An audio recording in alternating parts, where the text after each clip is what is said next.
मैं हुण जीवा के मर जावा।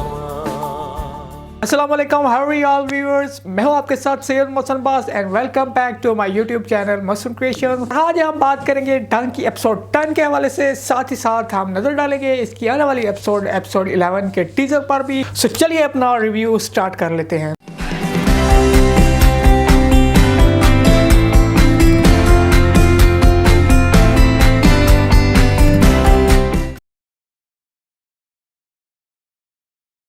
सबसे पहले बात कर लेते हैं एपिसोड 10 में स्टोरी की। स्टोरी जो है वो वंस अगेन हमें आगे बढ़ती हुई बहुत कम नजर आई है। इससे पहले हमने आपको दिखाया था कि एपिसोड 8 में स्टोरी जो है वो बिल्कुल आगे नहीं बढ़ी थी। वो एक एपिसोड जो है वो फिलर टाइप थी। उसके बाद एपिसोड 9 थोड़ी बेहतर थी, लेकिन एपिसोड 10 में वही लंबा खींचने वाला जो है वो प्रोसेस हमें एक बार दफा फिर नजर आया। कुछ खास ऐसा हमें इस एपिसोड में होता हुआ नजर नहीं आया, मां सवाए हैदर के इनकार के बाद अमल और इनका फेस टू फेस होना। और मेरी इस बात का सबसे बड़ा सबूत यह है कि एपिसोड 10 का भी टीजर वही था जो एपिसोड 11 का टीजर हमें दिखाया गया है। यानी एपिसोड 10 इस काबिल थी नहीं कि इसका कोई टीजर हमें दिखाया जाता कि फैन इंटरेस्टेड हो तो यहाँ ये होने वाला है एपिसोड में। सो एपिसोड 10 जो है वो once again is just like a filler, और अगली एपिसोड 11 जो है वो इंटरेस्टिंग होगी क्योंकि उसमें अमल और सफ़ीर की जो है वो शादी जो है वो होती है।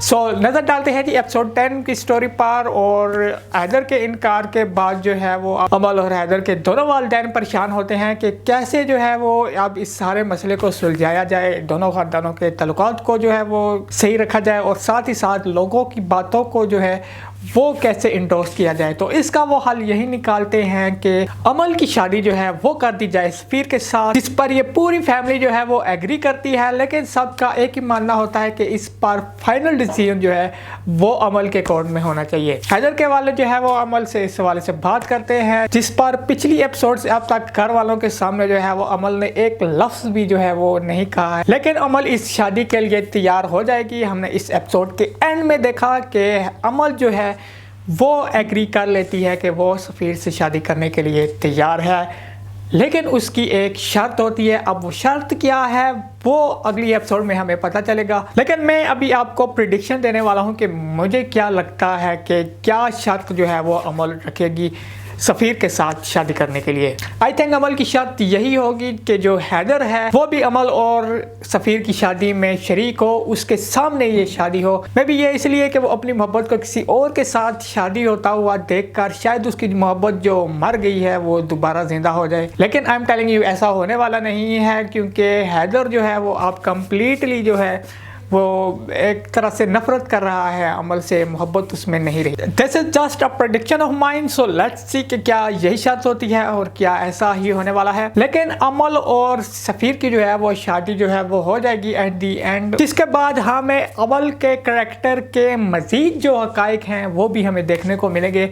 मैंने अपनी एक पहली वीडियो में कहा था कि मुझे सफ़ीर पर थोड़ा डाउट होता है, लेकिन maybe I was wrong. सफ़ीर में ऐसा मुझे अभी तक कुछ ऐसा नज़र नहीं आया कि उस इस सब में जो है वो उसका भी कुछ इन्फ्लुएंस हो।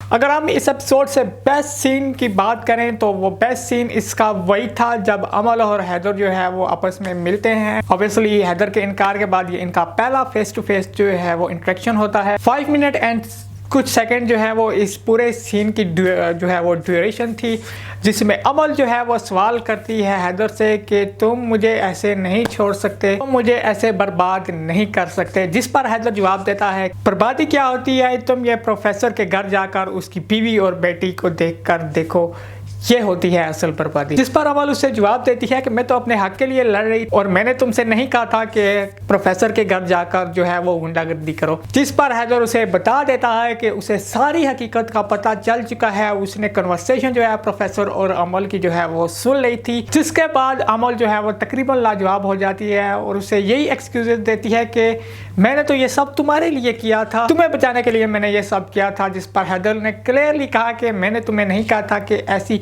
घटिया तरीके से जो है वो मुझे बचाओ और मैं तो सजा के लिए जो है वो तैयार था। और हैदर ने उसे ये भी कहा कि वो अब भी उसकी जो है वो उतनी ही इज्जत करता है और उसकी इज्जत रख रहा है, कि उसकी मोहब्बत है कि उसने अभी तक इसकी इज्जत रखी हुई है, इसके इस राज से पर्दा नहीं उठाया। वो अपने घर वालों के सामने, अमल के घर वालों के सामने, सबके सामने एक बुरा शख्स, एक विलन टाइप बन गया है, लेकिन उसने अमल के इस राज से पर्दा नहीं उठाया। That was the best scene of this episode. So यही थी एपिसोड 10 की कहानी। और अब हम बात करते हैं एपिसोड 11 के बारे में। टीजर हमने वही जो पिछली एपिसोड 10 का देखा था वही इसका था। हैदर को जो है वो अमल की फ्रेंड आकर बताती है कि अब सफ़ीर के साथ शादी हो रही है अमल की। अमल ने भी एक शर्त रखी हुई है कि मैं सफ़ीर से तब शादी करूंगी, और वो शर्त मैंने आपको बताया, प्रोडिक्शन दी कि वो यही कहेगी कि हैदर जो है वो भी इनकी शादी में मौजूद हो, वो इनकी शादी होता हुआ देखे, तो जब भी वो सफ़ीर के साथ जो है वो शादी करेगी। और हमने टीजर में भी देखा कि हैदर जो है जब इन दोनों की शादी हो रही होती है तो वो वहाँ पर आता है। हैदर की माँ जो है वो हैदर से कहती है कि प्लीज़ अब कोई ऐसा हंगामा खड़ा नहीं करना, जिसके बाद जो है वो हैदर इन दोनों की शादी में कोई रुकावट नहीं डालेगा। अमल का शर्त रखने का यही मकसद था कि जो हैदर जो है वो किसी और के साथ उसकी शादी होता हुआ देखकर उसकी मोहब्बत जा जाएगी, लेकिन ऐसा नहीं होगा, वो ये शादी नहीं रोकेगा। लेकिन आने वाली एपिसोड्स में हमें देखने को मिलेगा अमल के करैक्टर के मजीद हकाइक। अमल जो है वो हैदर के साथ कुछ बुरा ज़रूर करने जा रही है। ऑब्वियसली अभी तक तो हैदर ने उसके राज से पर्दा नहीं उठाया है, लेकिन उसके बाद जो है वो हैदर उसकी हकीकत सबके सामने लाएगा। सो आने वाली एपिसोड पर हम ज़रूर नज़र डालेंगे, रिव्यू करेंगे आने वाली एपिसोड्स को भी। आपने मेरे चैनल को सब्सक्राइब कर लेना है और लाइक करना ना भूलिएगा वीडियो को। अगली वीडियो तक के लिए मुझे इजाज़त दीजिए। अल्लाह हाफिज़।